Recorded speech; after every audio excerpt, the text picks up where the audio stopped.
One of the basic requirements of accurate ripping is that the piece of wood that you run against the fence, that edge for example, be straight, and also that the wood not have any severe twist in it, because all of these will give you inaccuracies in your cut. I've already earlier in this video covered a lot of the safety factors, but I'll just re-emphasize: safety guard fitted and lowered. Incidentally, the lower the guard is, the more effective the dust collection capacity of this overhead guard.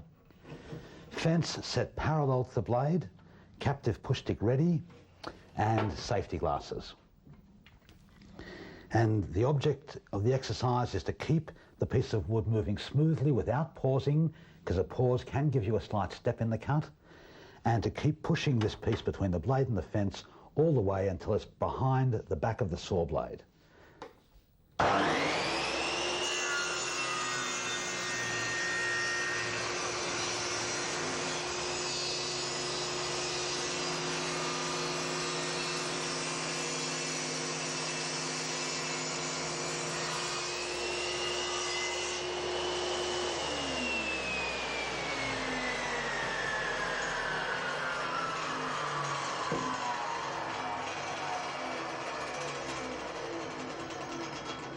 And thus resulted in a completely step-free cut. There is some ridging on the cut, but I'm not really using the most appropriate saw blade, as a 40-tooth blade that I've got is perhaps a little bit coarse for this, but I can get an even smoother result if I want to move my fence in another ½ millimeter and do a finishing cut, as you saw during the test cut sequence. Now, it is generally a good principle when you're ripping to have the finished size that you want dialed up in the fence setting. In other words, this was a 70mm piece of wood.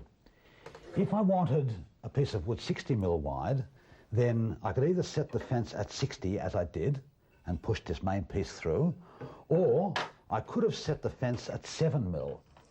Now, 7mm plus 3mm for my saw blade is 10mm off 70 is 60.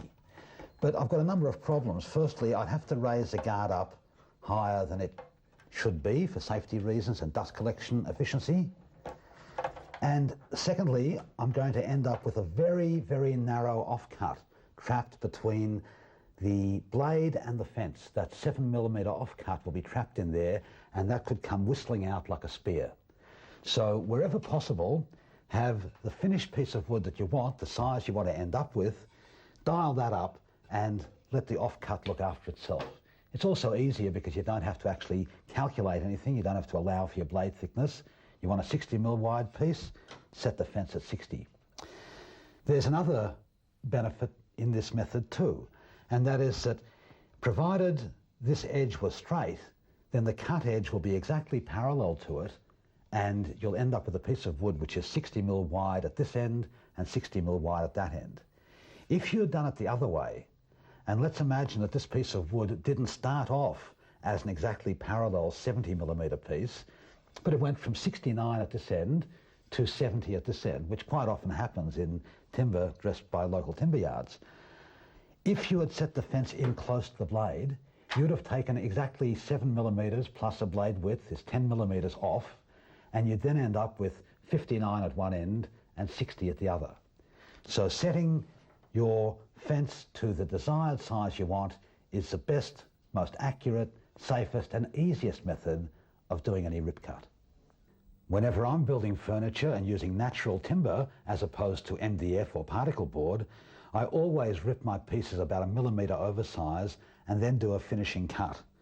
It means that if I wanted to end up with a piece 60mm wide, I'd do my first rip at 61 and then move the fence in by 1 millimeter and then do that finishing cut, because with the finishing cut, the saw blade's only taking off 1 millimeter of material as opposed to 3 normally, and consequently it's working 1/3 as hard, and any tendency for the blade to vibrate or wobble or ridge, the cut is reduced by a factor of 3. So it's generally a very good idea to do a finishing cut and just allow for it in your basic rip.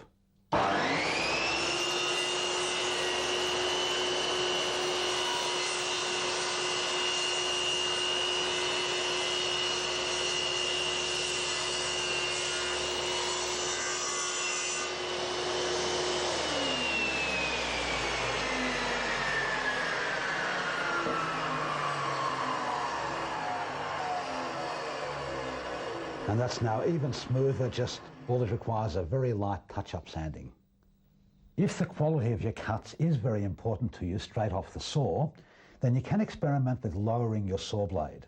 And all you have to do is unzip the dust bag, if you've got the dust collection system fitted, and reach a knob on your saw, and then lower the blade until it's, say, 5 to 10 millimeters above the piece of wood. That's all you really need there. Now, there's an advantage and a disadvantage with lowering the saw blade like this. The advantage is that by having the saw blade lowered, you're getting more teeth engaged with the wood, and you tend to get a smoother cut.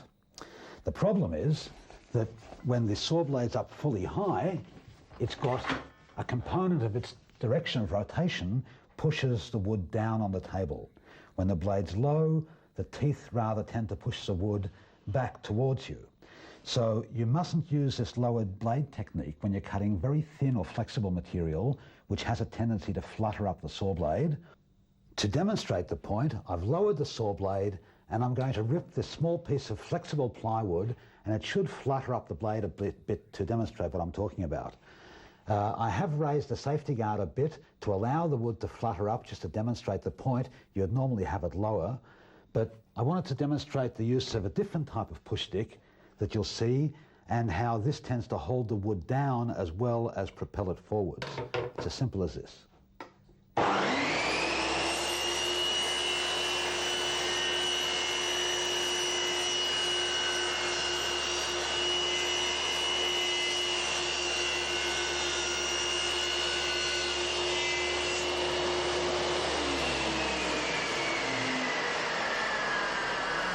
And this push stick is very easily made up. All it is a long straight piece with a little step on the end, a little heel to catch over the end of your work, and you can apply pressure to hold the wood down on the table as you're pushing it through the saw blade. This piece of plywood I just cut illustrates very well one of the other factors of table sawing, that you always have your wood with a good face up and the less important face on the work centre table.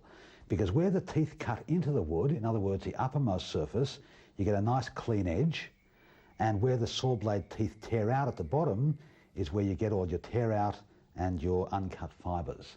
So as a general rule, always cut in the table saw mode with a good face up. The other issues you have to concentrate on are the feed rate, and I can't really describe this to you. It's really something that you experiment with. It will depend on the power of your saw, the quality and the number of teeth of your blade, and the type of material that you're cutting. But just experiment with different feed rates. You can push the wood through too fast, and you can push it through too slow. If you push it through too slow, you'll have burning along the side of the cut. If you push it through too fast, you'll get ridging on the cut, and you'll overload your saw and blade and not end up with a perfect result.